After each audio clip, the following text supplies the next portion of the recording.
Try करना चाहती थी जिसकी फ़ीस थी 40,000 और ऑनलाइन होना था वो कोर्स थोड़ा ऑनलाइन अर्निंग और बिज़नेस माइंडसेट से रिलेटेड था क्योंकि मैं उस चीज़ में काम करती रहती हूँ तो मतलब मेरे टाइप की वो चीज़ थी और मैं करना चाहती थी बट मेरे पास बिल्कुल अमाउंट नहीं थी कि मैं 40,000 की फ़ीस पे करती।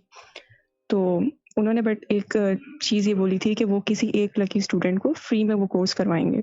जब से मुझे वो चीज़ पता लगी थी मतलब 1 हफ़्ते पहले की बात है, तो मैं तब से ना डेली 8 बजे 8 टाइम्स जो है 8 बजे वाली मेडिटेशंस मैं कर रही थी। गुड। इसके साथ-साथ मैं मेडिटेशन भी लेती थी 3 बजे एक फ़िक्स टाइम पे लेती थी। मैं अलार्म लगा के मैंने टाइम सेट किया हुआ था।